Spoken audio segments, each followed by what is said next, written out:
Welcome to episode 13 of Lucretius Today. This is a podcast dedicated to the poet Lucretius, author of On the Nature of Things, the only complete presentation of Epicurean philosophy left to us from the ancient world.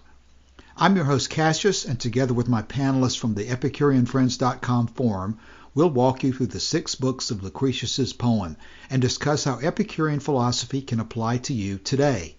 Be aware that none of us are professional philosophers, and everyone here is a self-taught Epicurean. We encourage you to study Epicurus for yourself, and we suggest the best place to start is the book Epicurus and His Philosophy by Canadian professor Norman DeWitt.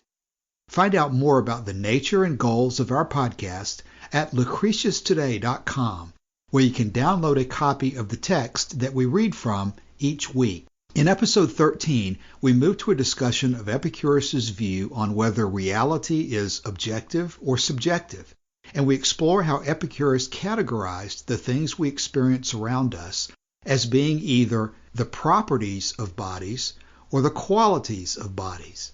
The properties are also called essential conjuncts, and these are essential and unchanging, while the qualities are also called events, which are inessential and change depending on context.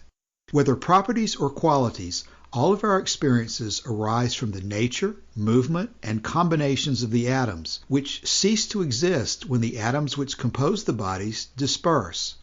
Today we'll discuss Epicurus's views on this issue and apply it to the example that Lucretius gave us, the story of the Trojan War. Our text begins today at approximately line 439 of the Daniel Brown edition, and let's now join our discussion with Elaine reading the text. Okay.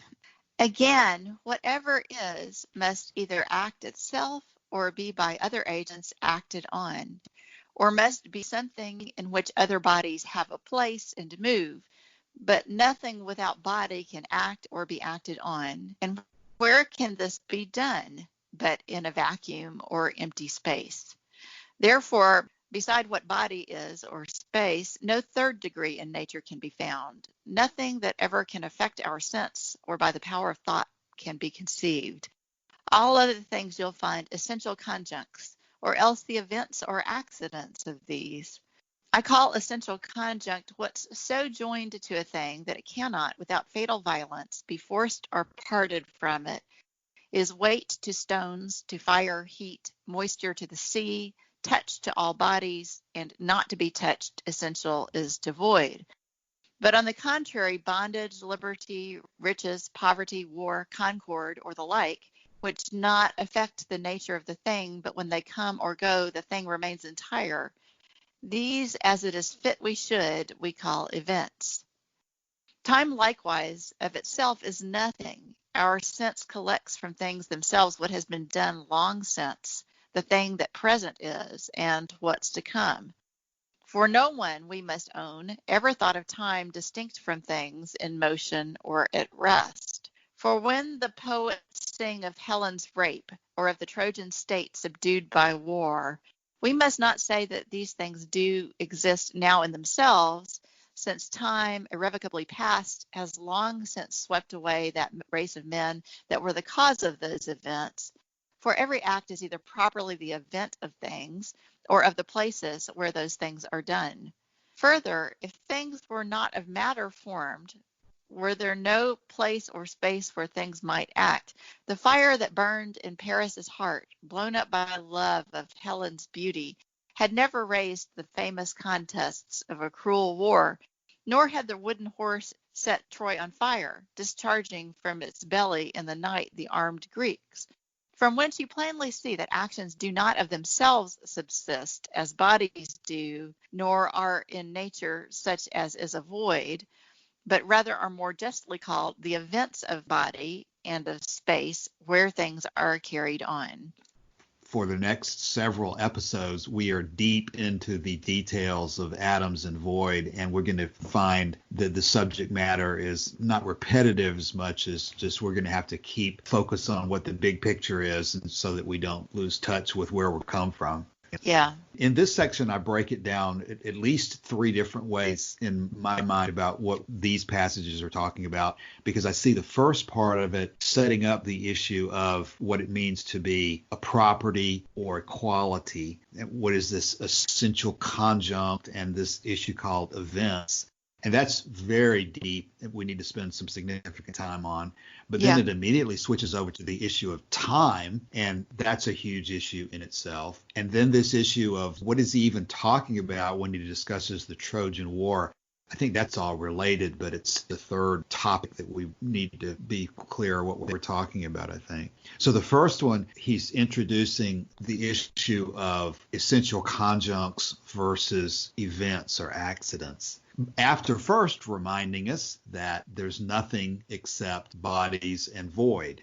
Now, on that point, in my mind, I find myself needing to be clear about what we're talking about with bodies, because I think it's possible to switch back and forth between the context of an atom itself versus the combination of atoms that we experience. We don't see or touch or smell or feel directly the atoms, but we do experience the bodies. So he's talking to some extent about both, but by the time he gets to discussing the difference between essential conjuncts and events, I think at that point he's clearly talking about bodies in the sense of combinations of atoms. So let's talk about that for just a minute. Do you guys agree with that distinction that I'm raising there? And let's talk about what it would mean. Because let me say one more thing. An atom is where he is saying that is where you have an eternal, unchanging property. The atom has certain attributes like size and shape and weight, and maybe the full list is something that we'll discuss later on. But these properties of atoms are essentially eternal and never change. So when you start talking about things that change in any way at all, you're talking about a body, which is a combination of atoms. Right. Okay, so I do think there's a lot in this, but the examples that Lucretius is giving are not atoms. They're bodies, which are combinations. So, right. But he's giving these as examples of properties or qualities that are essential. So weight to a rock, heat to flame. So he's not getting all the way down to the level of atoms before he's going to say, call it this essential conjunct or quality, property that can't be separated without what Monroe calls obliterating shock. That's great. But it is something essential to whatever the body is, even if the body is a combination of atoms. Yeah, I think he uses body for both, for those which are composed of atoms and for the atoms themselves. Yeah. But when he's talking about the essential properties, the intrinsic qualities, what I would say, he is not just talking about atoms. He's also talking about combinations. Yes. And I think it's pretty clear. He gives good examples of the kinds of things, wetness of water and so on, that's essential to that body. But then he contrasts with that events that don't affect the nature of touchable things. An event, let's say, of rock throwing, if you didn't knock off part of the rock, the rock is still the rock, but the rock throwing was an event. I think the reason this seems significant to me and maybe has more to it than meets the eye at first, and why we need to talk about it, is because it's such a big issue in general about whether everything in the universe is something that we view subjectively, or whether there is what some people will call objective truth, and where the differences are. And so he clearly has previously, or else is going to be saying, that the atoms themselves have unchanging, eternal properties that exist regardless of whether we observe them or not. The atoms are the things that have existed and will always exist and just never change. But we don't perceive those directly. What we perceive are the combinations of atoms. And so at this level of what we experience, that also derives from the atoms. And maybe this is the number one point that I think is so critical, that whether we're talking about qualities or properties or events or essential conjuncts or whatever, all of those are ultimately deriving from the atoms and their eternal properties. With the point being, when Lucretius has taught from the very beginning about how Epicurus taught limits and boundaries, the borderlines, the benchmarks set forever, those benchmarks do exist and come into the world of perception, or the shores of light, maybe, as he says, because of the unchanging properties of the atoms. So that with, I think, the implication being here that there's a limitation to the combinations of atoms and the qualities of things that ultimately derive from the properties of the atoms. It's not absolutely anything goes. Right. And I want to remind listeners here, especially in case somebody's listening to this out of order, that when we say atoms, always remember we're not talking about the modern word of atoms, that we mean the elemental particles that cannot be further subdivided. I think that what you're pointing out is something that definitely Epicurus would agree with, but I think the focus of this section is slightly different. Looking at what Stallings uses for those two words is a quality or consequence. So I really think he's trying to distinguish between events and things to make sure that people don't think events are the same thing as things, and that we should ask ourselves why that would be important. I mean, to me, it's because we don't want to try to say there's ever going to be three things. There's either always matter or void. That's it. Events are not a third thing, a third type of thing. Elaine, I completely agree with what you just said. Let me come at it from another direction that bothers me at times. And this is what you just said. This relates to the issue of whether there are Platonic ideal forms in some other dimension. But it also relates to what Aristotle said in the sense of there being essences of things that reside within them. Yes. Now, Lucretius has here used the word essential conjunct.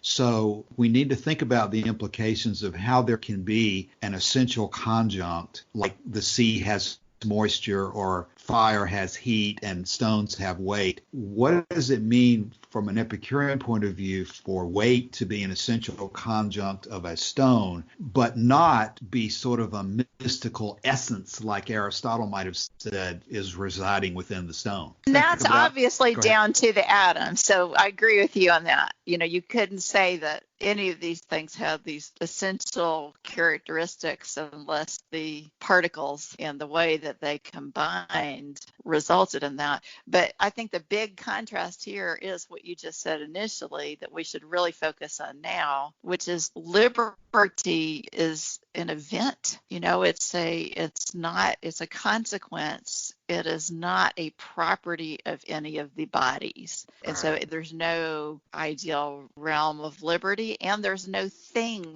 called liberty. You can take apart matter, you can dissect it. You're never going to find liberty in it.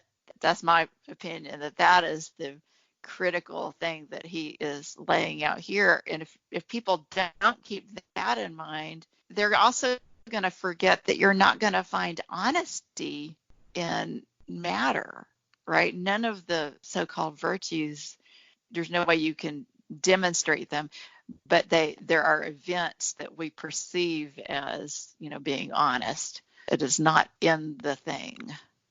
Let me be Plato's advocate for just a moment, though, and ask you, Elaine, you may never be able to take apart a relationship and find liberty, but ultimately, if you were to take apart fire, can you find heat within fire?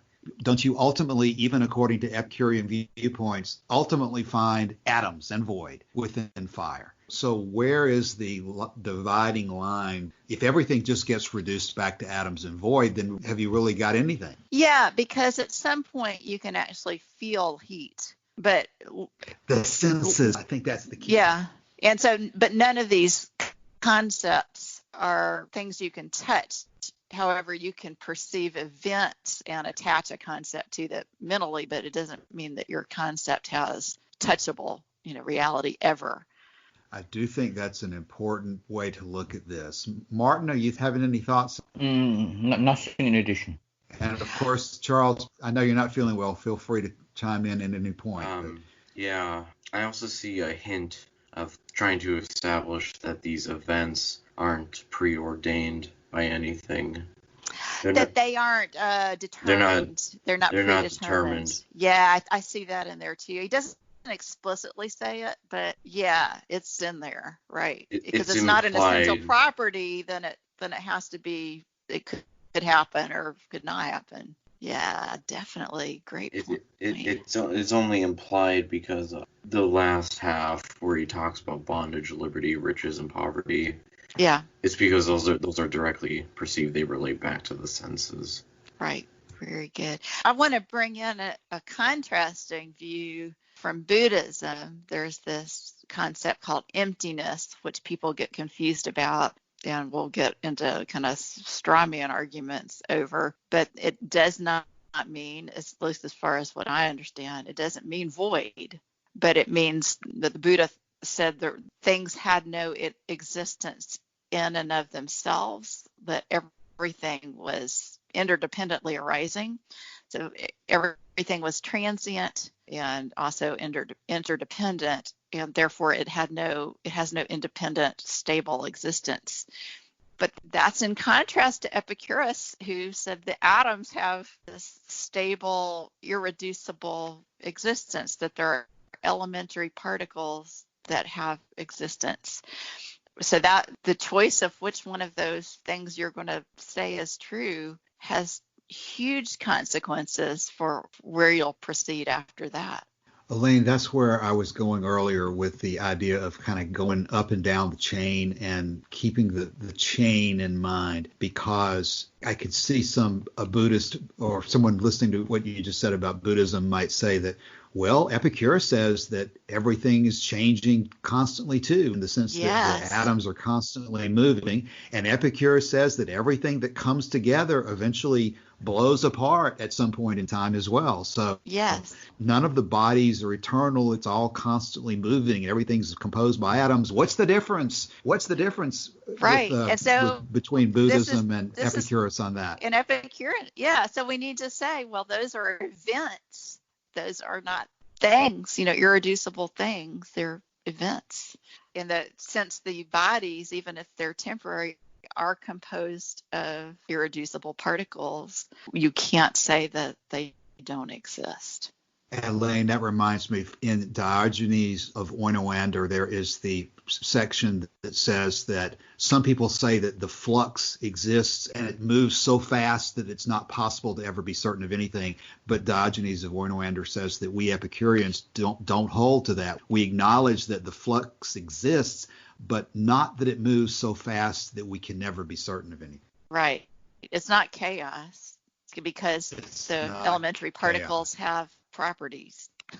Yeah, that's really the direction that I wanted to go from the very beginning when you used the word chaos. If there were not a underlying system that gave consistency to everything, then it ultimately would be chaos. There would be no way to derive any stability in your observations or any confidence that things are going to be the same tomorrow as they are today, or the same 2 minutes from now as they are right now.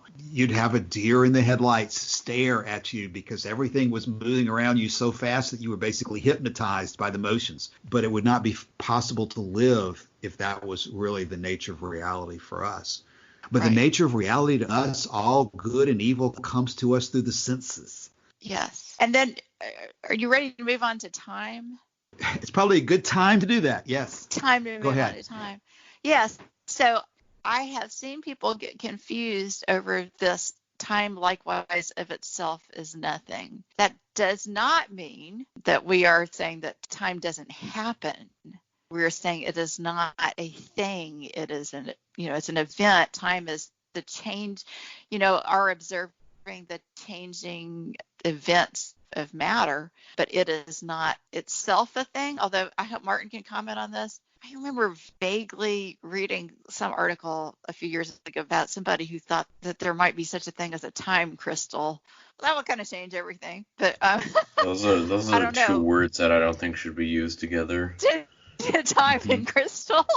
Well, but there was this idea that it could actually be a particle. If that could be demonstrated, we wouldn't have to revise our thinking. It wouldn't change matter and void if time is part of matter somehow. But I can't really get my head around how that would be. Have you read about that? No, and it would be nonsense from my perspective. Time is a parameter by which to order events. So, Yeah. for example, one of the fundamental ways to come to some kind of multiverse is to come up with a general state equation for the universe, and this one is independent of time. And then you can derive from there all kinds of viable solutions. And that's why some people claim then this multiverse. But because in that equation there is no time, then time helps us to arrange these all possible states in sequence. So that means time becomes the order parameter. Plus, this is also important, it's not an absolute parameter. That means it depends to the bodies to which we reference it. So if we changed, if the bodies for reference changed, the time changes as well, and there are formulas by which to translate time from one system into the other. And this is quite surprising that Epicurus came up by himself that time is not absolute, which is quite different from which is quite different from Newton's physics, where until before Albert Einstein, time was taken as an absolute parameter. Right. I think it's phenomenal that he intuited that, or concluded that, I guess I would say, not necessarily intuited, but gee whiz. This kind of thing just blows my mind that he was that perceptive. Yeah. I was just going to say, I Googled this time crystal, and apparently whatever article I read when some of the research came out was poorly worded, which, yes, that should not surprise me. There are time crystals, but it is an atomic structure that repeats in time. Right. It's a non-equilibrium matter that is intrinsically out of equilibrium and changes over time repeatedly. So not like time as matter, but it's still interesting. But I just want to make sure and correct that in case any listeners thought there was some other thing called a time crystal. So, Martin, it's pretty clear that Epicurus is saying here that time does not exist on its own. It seems like I read somewhere that maybe the Stoics or some other group had, even in Epicurus's time, had asserted that time was a thing, but now I can't find my reference to that. But the bottom line for listeners would be that Epicurus is asserting that time does not exist on its own.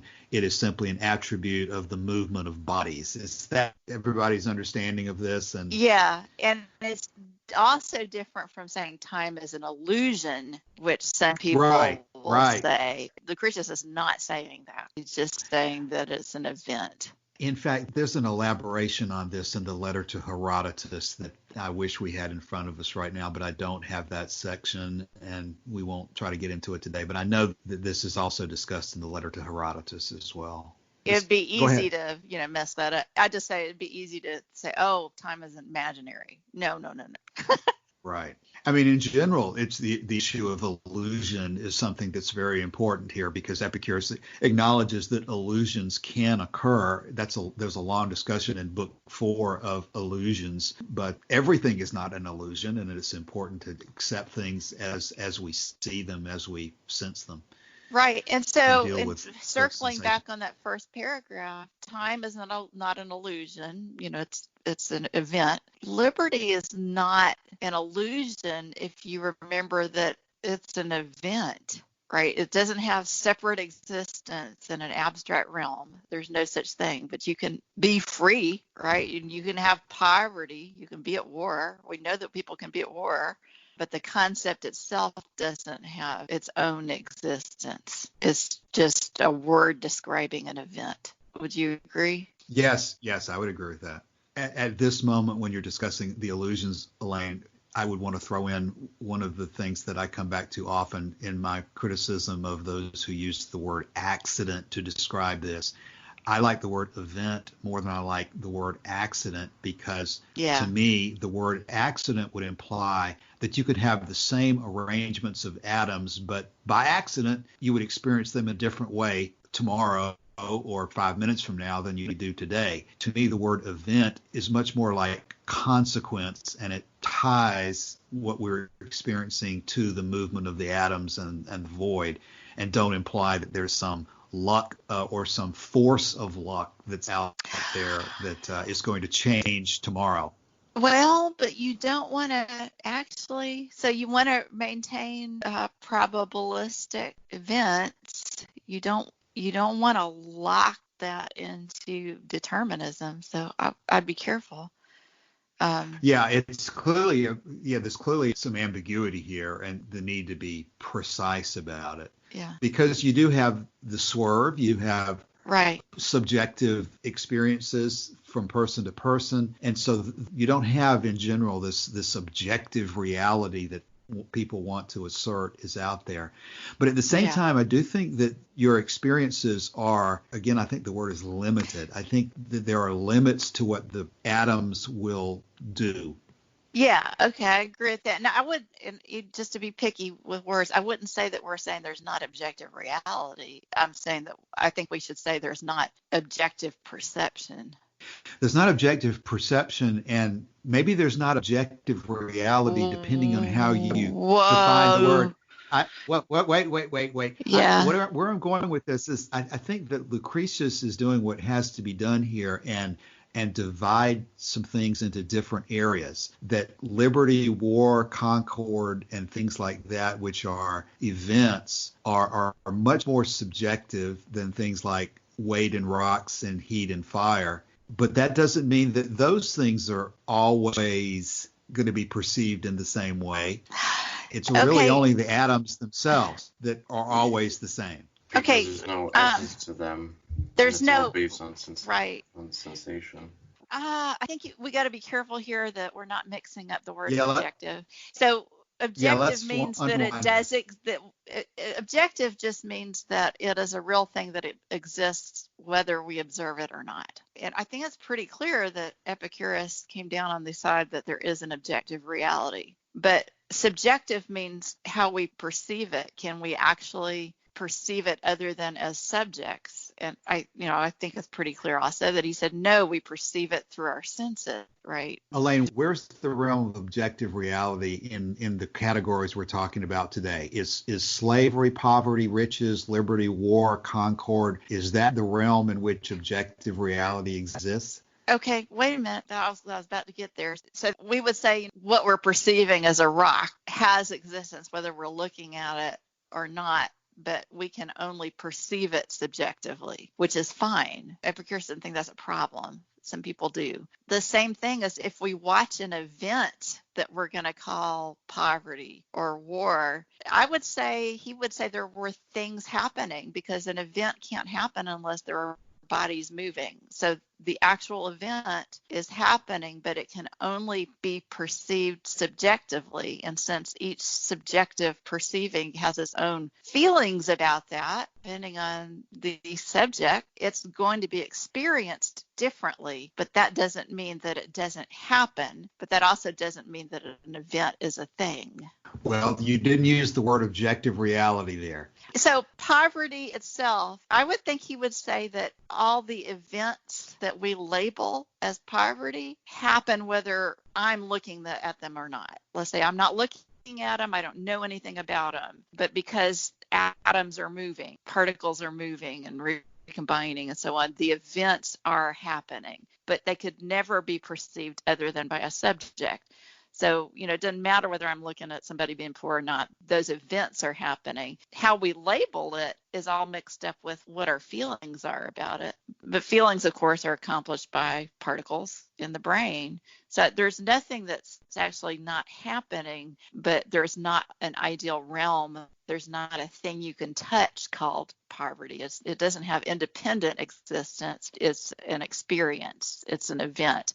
And one person might have different feelings about it than another, or, define it differently. But the actual moving of particles is what it is. So would you say that you could look at a person and say that it is objectively, and I'm going to use the word true here instead of reality, so that may give us a different slant, but can you look at a person and say it is objectively true that this person is experiencing poverty? So you could look at a person and their experience and say there's an objective reality going on here. What I perceive subjectively are these, movements of matter. By my senses, I am observing these events, and then by my feelings, I'm having these feelings about it. I'm recognizing these patterns, which, would be the prolepses. So all of those things come into play. So there is some kind of event going on that there's no objective perception of anywhere, but you're having a subjective perception of it. I'm not sure why that's difficult. Bottom line would be that there's no objective standard as to the meaning of the word poverty. There is no objective standard. There's a consensus subjective, like when you say the word poverty, even if you don't agree on the details, most people are going to know that you're describing your perception of an event that they would probably see as similar. But that's true of all language to some degree. So let's ask the same question about weight to rocks. Is that is that an objectively true observation that rocks have weight? No, this is not what he's contrasting. That's a property of the matter, whether it moves or not. But these are events. They're not properties. Like bondage isn't a thing. It's an event. That's what he's contrasting. Is the weight of a rock, when we call that an essential conjunct, which I think that he is calling weight to rocks. We're still perceiving it subjectively. So if you pick up a rock, you're perceiving the weight subjectively. You might even have an opinion about it. You might say, oh, this is not very heavy because you have more muscle than somebody who's weak. Are we saying here that Epicurus is just using the term essential conjunct instead of using the word objectively real? No, I don't think so. I think it's real important to understand that he was not saying that we could make an objective perception. We are always using our senses. We're always perceiving subjectively, 100%. So he is making a distinction between properties of matter and events where matter does things and the names we use for those. In asking these questions, I'm attempting to ask what I think many listeners might ask as they hear us talking about this. I'm not suggesting that my question is coming from an Epicurean point of view or not from an Epicurean point of view. Although I'm certainly trying to get to the bottom of how you relate Lucretius and Epicurus's perspective to the perspective of an Aristotle or to the perspective of a Plato or the perspective of just any person on the street in the year 2020. Yeah, and I think so all these event type words, you notice that they all have, at least for me, they all trigger a feeling, whereas the feeling I would get from a stone or fire or the sea or touch would be depending on what events were going on. I just bring that up. He didn't mention that here, but it seems interesting to me that all of the event words have emotional connotation with them, which will vary from person to person. I think that's an important point, Elaine, too. Yes, I agree with that. It's just real important to not mix up the meaning of subjective with the popular meaning opinion. Opinion is part of subjective experience, but all experience is subjective. You don't want to substitute one for the other accidentally. Well, we're just so used to using these terms today, objective and subjective, and we have these connotations that go along with those words when we presume today that subjective means, well, that's not really true. That's just your opinion. It doesn't make any difference. That's what people think when they hear the word subjective. Yes. On the other hand, when they hear the word objective, they think, well, God himself established that from the beginning of time, and it's never going to change. It's going to be the same for everybody at every time, all places. Yes. And that's what they hear when they hear the word objective. But really, neither of those two words are exact. Certainly the English words are not being used in the translations here. And it's a different perspective that we're talking about here. Yeah. And the reason I think it's important to go over this is because other philosophical systems have different opinions. Some will say they're is objective reality, and we can actually objectively perceive it. Well, I think that's objectivism, right? I mean, that would be Ayn Rand's assertion that you can objectively perceive reality. And some people say that there is no objective reality. If you're not looking at a rock, it's not there. It's only there if you're looking at it. So to understand the way that we're using it here is important to kind of keep in mind all the time. That's why I wanted to spend so much time on this, because I do think that common philosophy arguments end up going in very different directions on this particular issue. And people will just stop talking with each other or get very emotionally involved in simply the question of, is there an objective reality? Because a lot of people, once they hear that somebody thinks there is no such thing as objective reality, whatever that means in their mind, they're going to shut their minds to it and say that this person is just talking nonsense. And maybe that person is talking nonsense, but I think it's important to get to the bottom of what the issue is so that you can begin to unpack it and get as much confidence and certainty as you can possibly get. There's limits to your degree to get that confidence and certainty on things.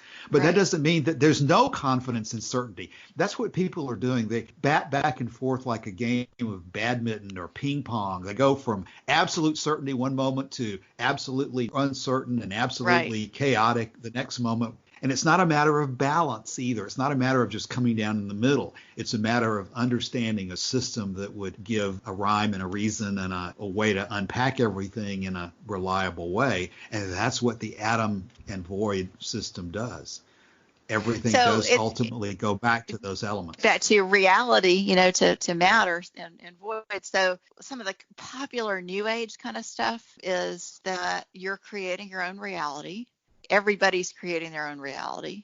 And so if a person sees me that believes that kind of thing, they just believe I'm a product of their imagination, that I'm not a real person. Right. So what we would say is that I'm real. I'm made of particles, and void, but you can only perceive me subjectively. So obviously your own biases and feelings and experience and whatnot are going to affect your experience of seeing me significantly, and you'll see me differently from how somebody else will see me. But that doesn't change the fact that I exist whether you see me or not.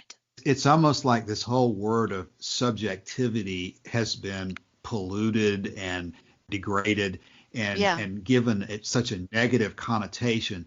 But what it really simply means is that you're using your senses. You're using your vision, hearing, touch, smell, taste, and you're coming to judgments based on the way your senses are allowing you to perceive whatever it is you're talking about. And so it's not something to be ashamed of. It's not something to be apologizing for.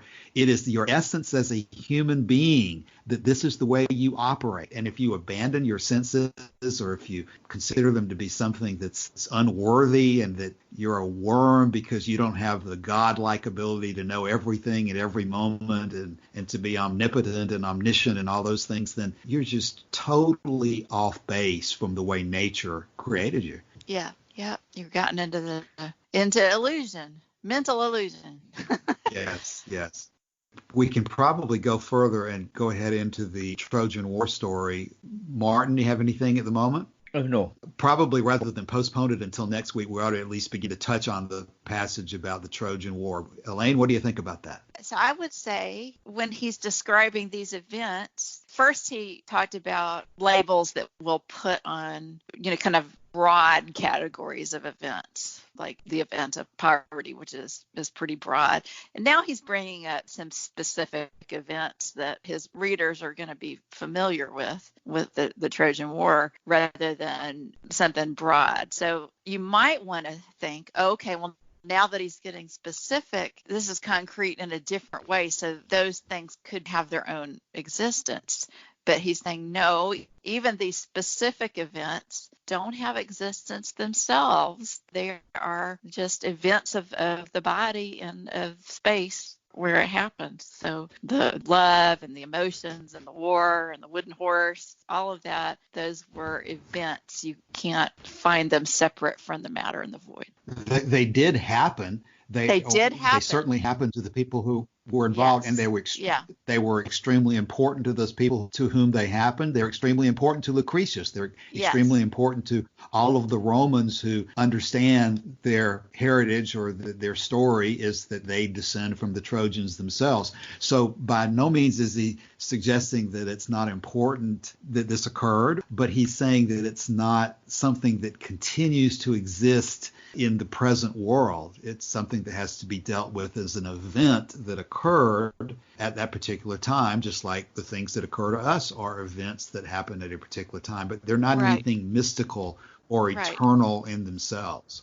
Right. So it's not that it was imaginary. It's not that it didn't happen, which is the same, with the words that he talked about in the beginning. There are things that will happen that we'll put those words on. And, our opinions about what those words mean will be a little bit different. But the events happen, but the events are entirely dependent on matter and void. There's nothing, you can't touch the event, but you can touch the matter.